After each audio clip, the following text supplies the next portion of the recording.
அனைவருக்கும் வணக்கம். நாம் இன்று பார்க்க இருக்கின்ற தலைப்பு விருச்சிக லக்னம்.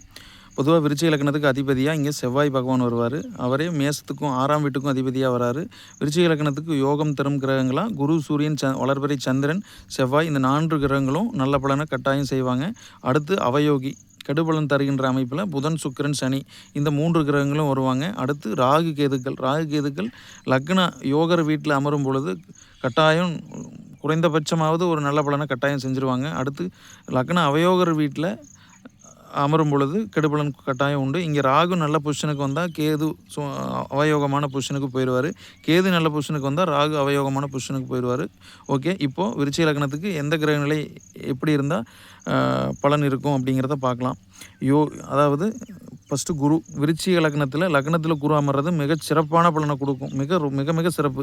2ல் தனுசில் ஆட்சி ஆகிறதும் குடும்பஸ்தானம், தனம், வாக்கு, குடும்பம் இது போன்ற அமைப்புகளை வளர்த்தும் நல்ல குடும்பம், நல்ல வாக்கு, நல்ல கல்வி இது போன்ற அமைப்புகளை கொடுக்கும். 3ல் நீசமாகிறது.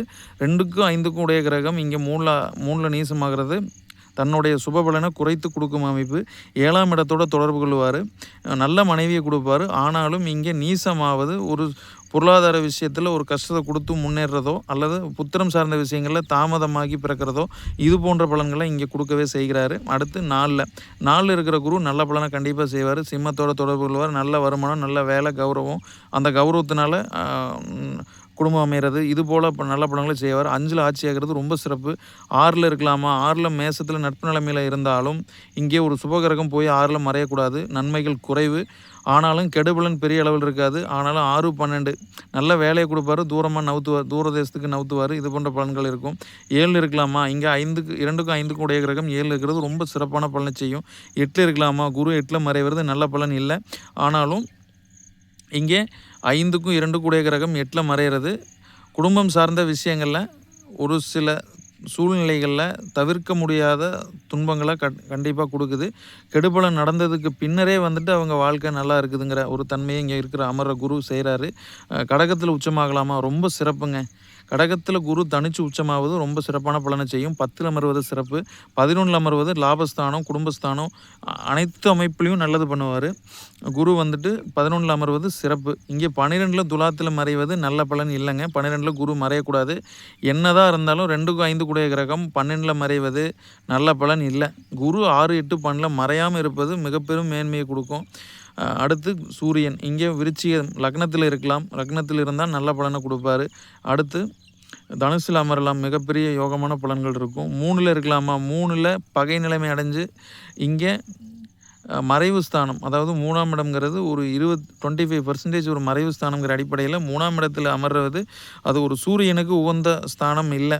அதாவது பகைமை அடைவது நல்ல பலனை தராது. அடுத்து 4ல் இருக்கலாமா? 4ல் இருந்தால் 10ஆம் இடத்தோடு தொடர்பு கொள்வார், தன் வீட்டை தொடர்பு கொள்வார். ரொம்ப சிறப்பான அமைப்பு. இங்கே 4ல் தனிச்சு சூரியன் அமர்ந்தாலும் தன்னிடை தொடர்பு கொள்கிறாருங்கிற அடிப்படையில் நல்ல பலன் கண்டிப்பாக இருக்கும். இங்கே 3ல் பகை நிலைமையை அடைவார். இங்கே 3ல் இருந்தாலும் ஏதேனும் லக்னம் சுபர் பார்வை வாங்கி இங்கே அமர்வது நல்ல பலன் கட்டாயம் கொடுக்கும். அடுத்து 5ல் சூரியன் அமர்வது 10ஆம் அதிபதி 5ல் இருப்பது நல்ல பலனை கட்டாயம் செய்யும். அடுத்து 6ல் மேசத்தில் சூரியன் உச்சமாகிறது ஒரு லக்ன யோகர். 6ல் பாவகிரகங்கிற அடிப்படையில் வேலை, வருமானம் இது போன்ற அமைப்புகளை கொடுப்பாரு. எதிரிகளை ஜெயிக்கிற வலுவை கொடுப்பாரு. எனவே 10ஆம் அதிபதி 6ல் மறைவது கண்டிப்பாக ஓரளவு நல்ல பலனை செய்யும். இங்கே லக்னம் சுபர் பார்வை இருக்கிறது சிறப்பு. ரிஷபம் 7ல் இருக்கலாமா? 7ல் இருக்கலாம்.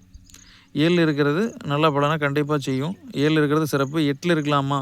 8ல் இருப்பது இங்கே 10ஆம் அதிபதி 8ல் மறைவது தொழிலில் நஷ்டம், தொழிலில் உண்மை இல்லாமல் இருக்கிறது, கூட்டு தொழிலை ஏமாற்றம், ஜாதகரை ஏமாத்துறது அல்லது ஜாதகரை மற்றவங்களை ஏமாத்துறது இது போன்ற தன்மையை கொடுக்கும். நிர்வாகக்காரகன், அதாவது எவ்வளோ பெரிய நிர்வாகத்தை கொடுத்தாலும் கொலாப்ஸ் பண்ணி கொடுத்துரும். மிதனத்தில் சூரியன் அமர்வது மத்தியமமான பலனை கொடுக்கும்.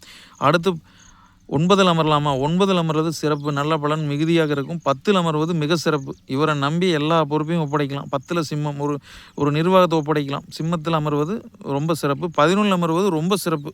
லக்கி, அதிர்ஷ்டம், யோகம் அத்தனையும் சூரியன் கொடுப்பார். 12ல் துலாத்தில் மறைவது நல்ல பலன் இல்லை. அப்படி சூரியன் 12ல் மறைந்தாலும் சந்திரனுக்கு கேந்திரத்திலேயாவது இருக்கணும்.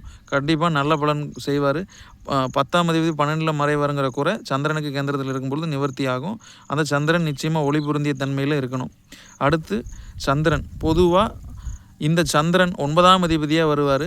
இவர் வந்துட்டு பெரும்பாலும் 8-12 மறையாமல் இருக்கும் பட்சத்தில், இந்த வளர்பிறை சந்திரனாக இருக்கும் பட்சத்தில் குறைந்த அளவு நன்மையை கண்டிப்பாக செய்வார். பொதுவாக கோச்சாரத்தில் வேகமாக பயணிக்கிற கிரகம் சந்திரனாக இருக்கிறதுனால பொதுவாக அமாவாசையை தேய்பிறையில் இல்லாமல் வளர்பிறையில் இருக்கும் பொழுது நல்ல பலன் செய்வார். 8-12 மறையாமல் இருக்கிற வரைக்கும் நல்ல பலன் மிகுதியாக இருக்கும். 9 கூடையவன் 8-12 மறைவது நல்ல பலன் இல்லை. அடுத்து 6ல் இருப்பது ஓரளவு நல்ல நிலைமையை கொடுத்துருவார். 8-12 மறையும் பட்சத்தில் இங்கே அமாவாசையாக 8-12 மறையும் பட்சத்தில் இங்கே வீடு கொடுத்தவன் நல்ல பொசிஷனில் இருக்கணும். அல்லது சுக்கிரனோ குருவோ ஏதோ ஒரு நல்ல கிரகம் சுப கிரகம் இந்த சந்திரனோடு தொடர்பு கொள்ளணும். எனவே 8-12 மறையாமல் இந்த சந்திரன் வந்துட்டு இருக்கும் பொழுது எங்கே இருந்தாலும் கண்டிப்பாக கட்டாயம் நல்ல பலனை நிச்சயம் செய்கிறார். அடுத்து செவ்வாய் 6ஆம் அதிபதியாகி லக்னத்தில் அமர்றது இங்கே ஆயுளுக்கு நல்லது. ஆனால் கடன் நோய் வம்பு வழக்கு அத்தனையும் கொடுப்பாரு. ஜாதகர் எதுக்கும் தயாராக இருப்பார். ஜாதகரை நோக்கி வரும் அப்படிங்கிற ஒரு அமைப்பு கொடுப்பாரு. அடுத்து தனுசில் இருக்கிறது ரொம்ப சிறப்பான பலன். லக்னாதிபதி 2ல் அமர்றது, நட்பு நிலைமையில் அமர்றது சிறப்பு. 3ல் உச்சமாகிறது ரொம்ப சிறப்புங்க. விருச்சிக லக்னத்துக்கு 3ல் உச்சமாகிற செவ்வாய் நல்ல பலனை வாரி வழங்குவார். அதில் எந்த விதமான சந்தேகம் இல்லை. 4ல் இருக்கலாமா, 10ஆம் இடத்தோடு தொடர்பு கொள்வார். ஆனாலும் இங்கே 10ஆம் இடத்தோடு செவ்வாய் தொடர்பு கொள்ளுங்கிற அடிப்படையில் சிம்ம வீடு நல்ல ஒரு அரசியல் வேலையை கண்டிப்பாக கொடுப்பார். அடுத்து 4ல் வந்துட்டு 10ஆம் அதிபதி 4ல் இங்கே நிஷ்பலம் அடைவாருங்கிற அடிப்படையில் 4ல் அமர்ந்தால் இது செவ்வாய்க்கு ஒரு சுபர் பார்வையோ அல்லது லக்னத்துக்கு ஒரு சுபர் பார்வையோ இருக்கும் பட்சத்தில் இந்த கும்ப செவ்வாய் நல்ல பலனை மிகுதியாக செய்வார்.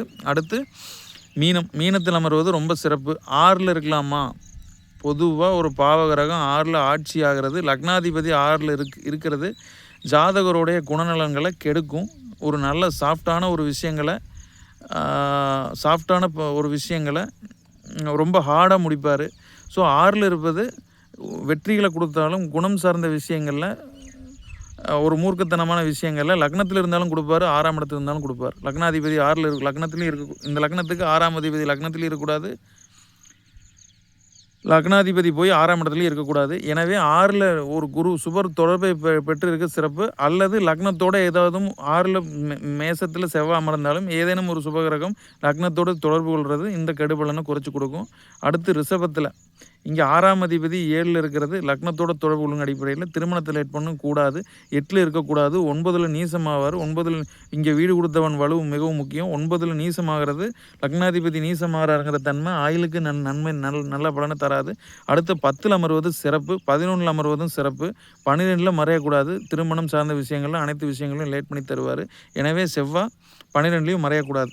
6ஆம் இடத்தோடு தொடர்பு கொள்வார். சண்டை சச்சரவு பிரிவு இது போன்ற பலன்களை கண்டிப்பாக செஞ்சிருவார். அடுத்து அவயோகி.